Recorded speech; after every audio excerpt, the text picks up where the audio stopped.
This old man grabbed his granddaughter's necklace, but her eyes are fixed behind her because a ghost was standing by the wall. At that moment, Lisa broke away from her grandmother's hand. She took a few steps back and bumped into the ghost. She looked at the ghost and then looked back at her grandmother. Lisa basically concluded that her grandmother could also see ghosts, so she took out her grandmother's painting. Looking at the painting in front of her, the grandmother immediately turned her head to the cabinet in the corner. Lisa took out a photo from the cabinet. It was a picture of Grandma and Grandpa when they were young. The ghost they saw was Lisa's grandfather. Lisa finally realized her ability to see ghosts was not a mental illness. It was a special family trait. The next day, Lisa asked her father to send her back to school, and then she found Peter. She told him about her ability to see ghosts. She told him about the ghost she saw at school. At the school were supposedly the same people who died in the shooting a year ago. She asked Peter if he knew the shooter. Peter said he didn't know who did it. Then Lisa had a bold idea. She wanted to visit the killer's house, so they rode their bikes to the killer's house. But it was unoccupied. The windows were boarded up. They pried the boards off, broke the window and jumped in. The house was a mess, except for some old furniture. There were dried blood stains on the floor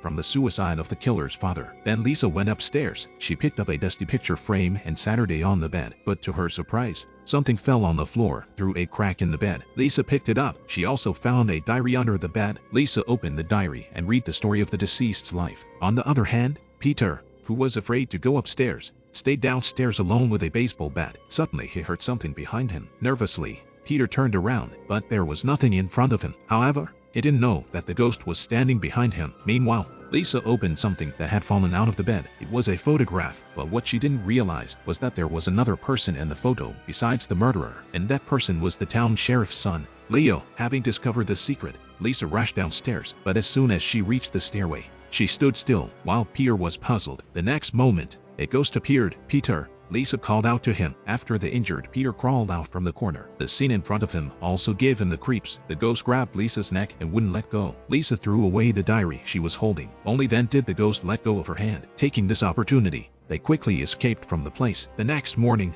Lisa came to the police station because her mom Franca hadn't come home all night. Suddenly, Lisa found an investigation file on her desk. It was the details of the strange number that had sent her a message. She took a picture of it with her cell phone. Suddenly, Sergeant Paulo appeared at the door. After being told that Franca was not at the station, Lisa left in a hurry. As soon as Lisa had left, Paul entered Franca's office. He was alarmed by the information on his desk. He went to the file room and called his son. "Hey, it's Leon. I told you 1,000 times to pick up the phone. Listen, they know something. You need to watch out for this, Lisa." Meanwhile, Lisa came to Leon and pulled out the photo she found. After seeing the photo, Leon was obviously a bit speechless. While he was embarrassed, Paul called again. Leon took this opportunity to run away, but Lisa sensed something was wrong. She then went to the memorial room. The ghost reappeared in front of her. When Lisa got up from the floor, the nameplate on the table immediately caught her attention. She pulled out her cell phone to find the picture she took from her mother's place. She realized that the strange number belonged to a dead person. Then she dialed the number, but the phone rang in the locker room's utility room. Lisa followed the ringing and went to the utility room. Lisa heard a very strange sound,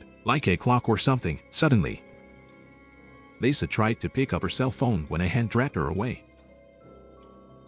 Shortly after, Lisa was awakened by the sound of a ringing phone. After waking up, she followed the sound and found a cell phone in a floor drain. Picking up the phone, she saw the truth of what happened that year. The two girls who were victimized a year ago are here, and one of them was Leon's girlfriend. But soon a man arrives and interrupts their rendezvous. This man is the so-called murderer Simon. It turned out that Simon was a homosexual. His same-sex partner was Leon. Simon didn't want to hide anymore, because in his eyes, there was no shame in it. But Leon didn't see it that way. To hide his other side, he rejected Simon. He pushed him to the ground. At that moment, Simon pulled out a gun from behind his back, and Paul suddenly came through the door. He shot him dead. To cover his tracks, he took Simon's gun and shot Leon's girlfriend. However, what he didn't expect was his son's girlfriend's best friend, who was at the door, recorded everything that happened with her cell phone. Just as the girl was running away, she was spotted by Paul. The girl escaped all the way into the bathroom. In the panic, her cell phone fell into the floor drain, but then Paul came after her. He shot the girl in the head. When he was done,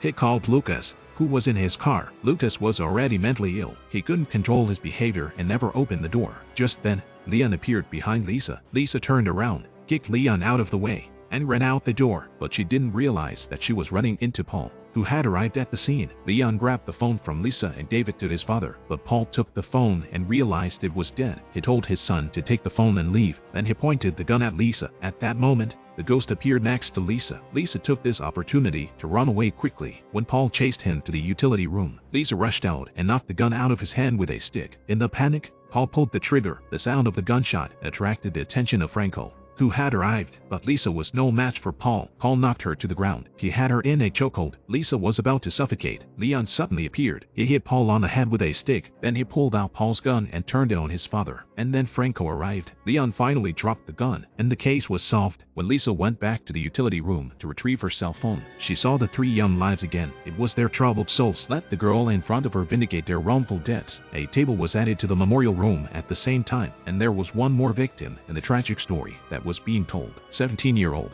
Lisa Mina-Giselle has recently suffered from panic attacks. Her mother, Franca Marie Leuenberger, moves her to an idyllic town in the Black Forest, hoping it will help her daughter recuperate. As the town celebrates the first anniversary of the high school shooting, disaster strikes and terror sweeps through the town once again. Lisa's mother, Franca, the new police chief, puts herself in great danger with her investigation, and Lisa is haunted by a ghost from the underworld. Forkton is a nightmarish journey of terror that leads the viewer into an endless abyss of darkness. The director uses classic horror elements in this movie, such as eerie sound effects, realistic nightmare scenes, and tense camera switches, successfully creating a tense and disturbing atmosphere. The whole story is full of unpredictable and frightening twists and turns, thus triggering the audience's curiosity and tension. Every corner may hide a horrible secret, making the movie watching process ready to face sudden scares. The plot of the movie is cleverly designed to put the characters in a scary situation that makes you tense for the safety of the main character. The performances of the actors are also a highlight of the movie. They managed to convey the characters' sense of fear and helplessness